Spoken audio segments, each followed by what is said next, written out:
Pour ne rater aucune de nos vidéos, n'oubliez pas de vous abonner et d'activer la cloche. Aujourd'hui, nous revenons sur une affaire qui secoue encore les débats, le dossier Blé Goudé-Nadi Bamba.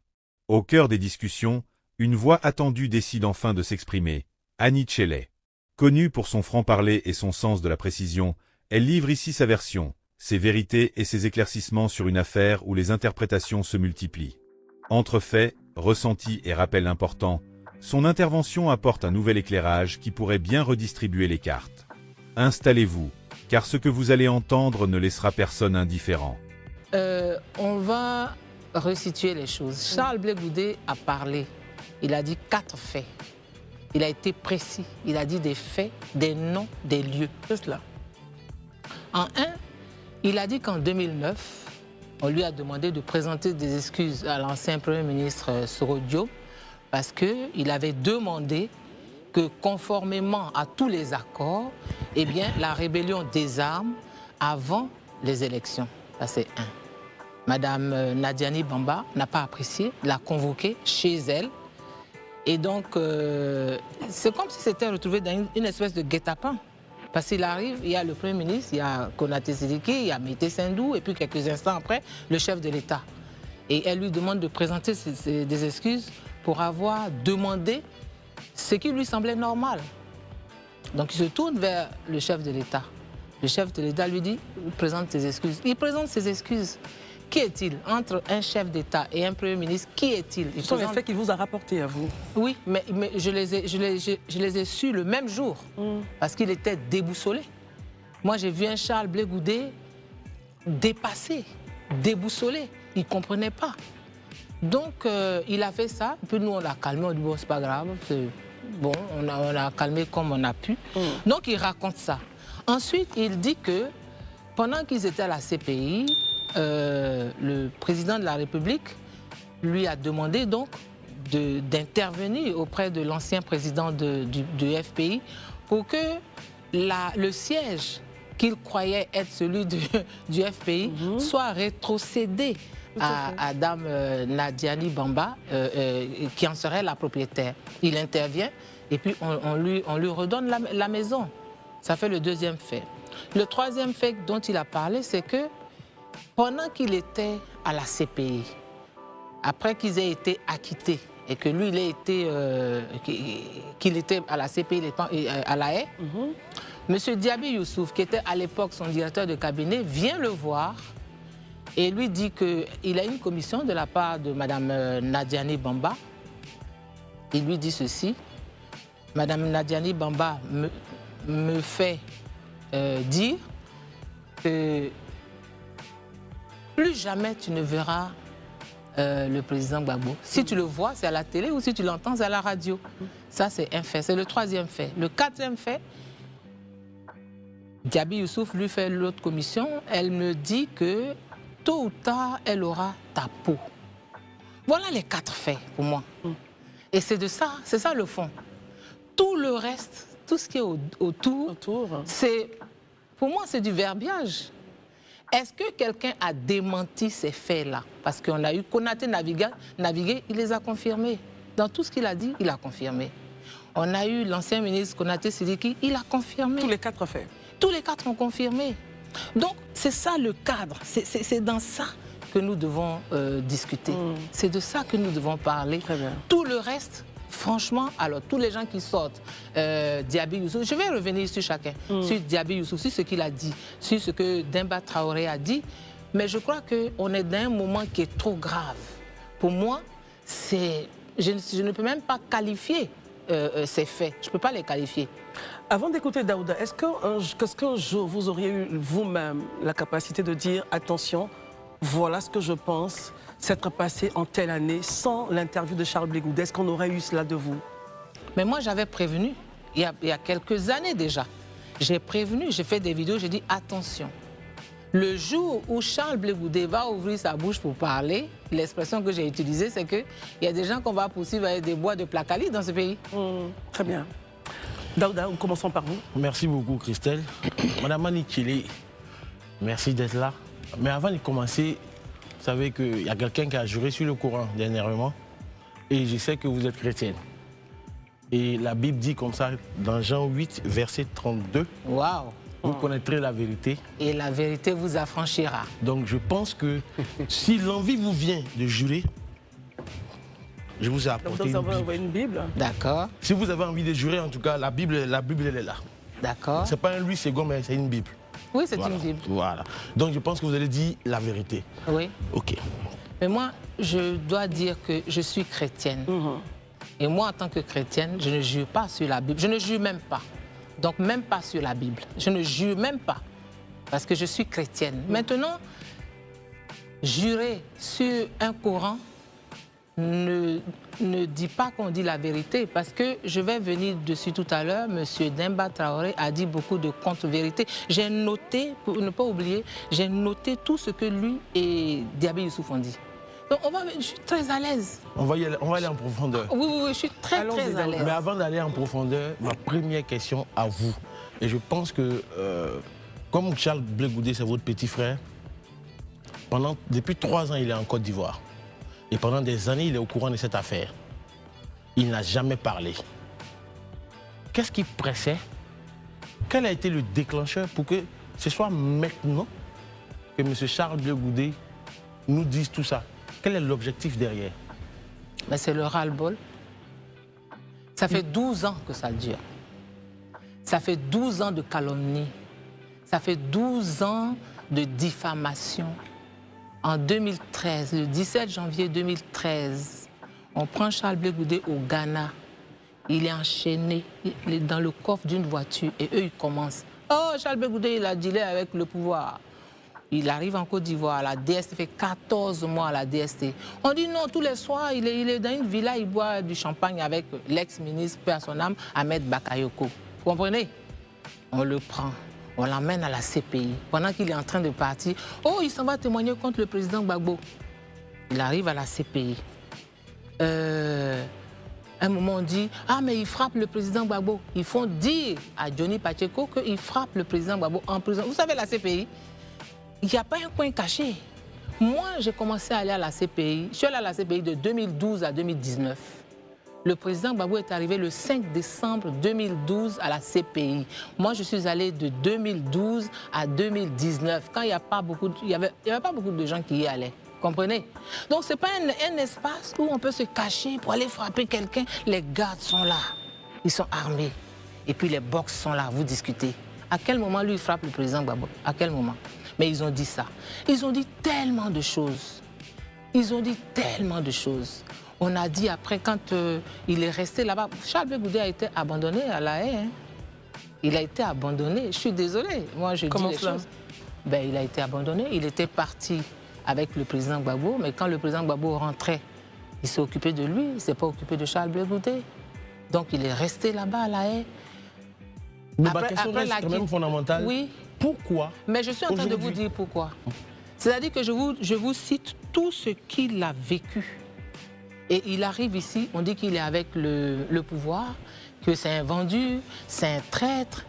Le traître, son parti n'a pas de récépissé. Le traître, c'est quand ils sont gelés. Le traître, il a 20 ans sur lui. Le traître, je ne sais pas. Mais 20 ans de condamnation, vous voulez dire? Oui, 20 ans de condamnation, pardon.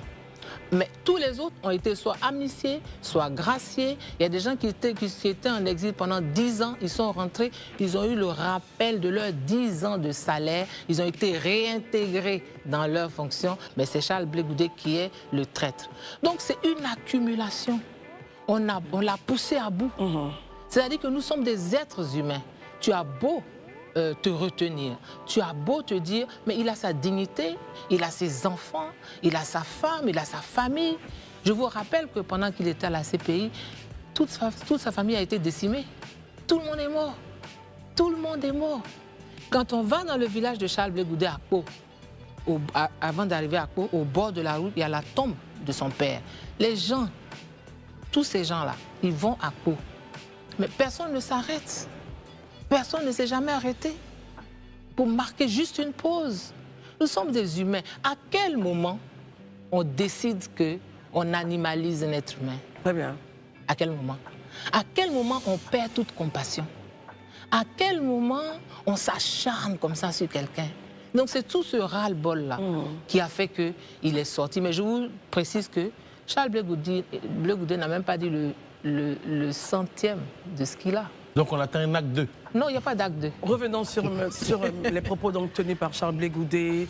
Vous avez cité 4 faits. Regardons ces 4 faits. Le premier fait nommé par Charles Blé Goudé. Est-il, qu'est-ce qu'on peut avoir des détails sur cela et quel est votre point de vue? Non, il a donné tous les détails. Le premier point, c'est, je fais une interview avec M. Issa Sangaré IRSO. Je demande que la rébellion des armes.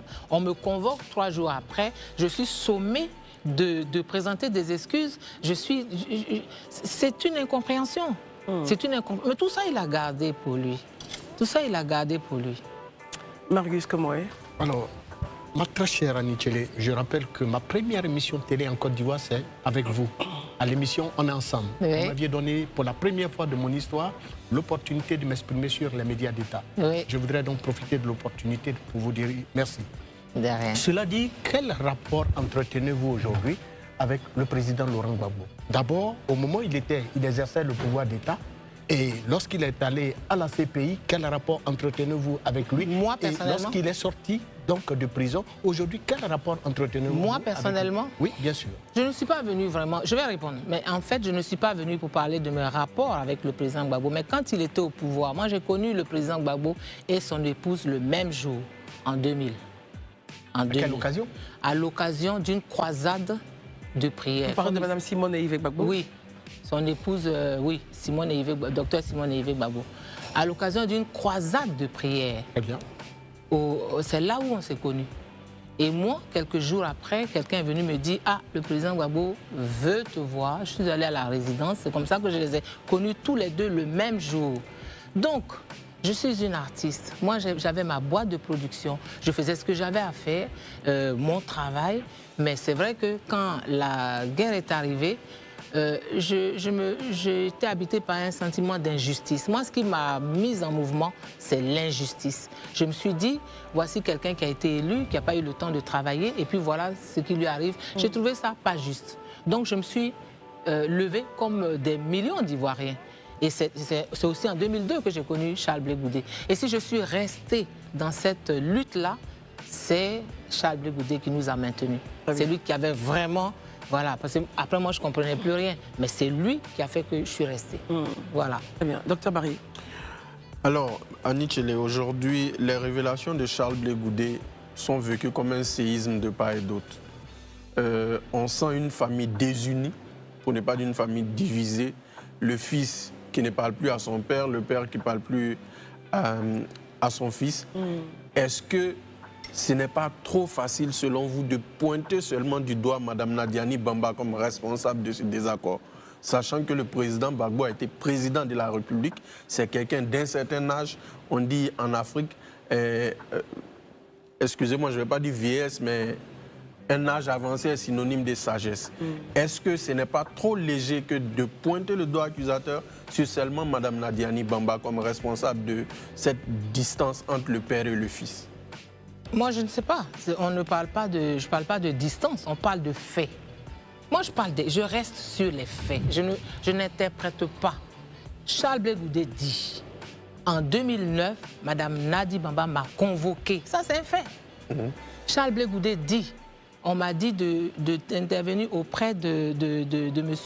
Afin Guessan pour lui rétrocéder une villa, le siège du FPI qui serait sa propriété. C'est un fait. Charles Blé Goudé dit, Diaby Youssouf est venu me trouver et il m'a dit, Nadi Bamba dit que tu ne verras plus le président Gbagbo, sauf à la télé, où tu l'entendras à la radio. C'est un fait. Mais justement, M. Diaby Youssouf a démenti ça sur un média. Mais je vais y revenir. Si vous êtes d'accord, allez-y, M. Diaby Youssouf. Allez-y. M. Diaby Youssouf, nous le connaissons. Je suis désolée de le dire comme ça, mais nous le connaissons. Ça veut dire quoi? Non, nous le connaissons comme quelqu'un qui n'est pas fiable. Quelqu'un qui est... Oui, non, je le dis et il sait, je le dis tranquillement, sans il n'est pas fiable, pas de problème. Comment il Je vais vous expliquer. M. Diaby Youssouf est quelqu'un qui ne fonctionne qu'avec Oh, le mot va être fort. Allez-y. Le mot va être fort. Monsieur Diaby Youssouf est un opportuniste. Et je vais vous dire pourquoi. Allez-y. Il dit, par exemple, que lui, il allait en prison. Il rentrait dans la prison de la CPI, Oui. ce que j'ai écouté.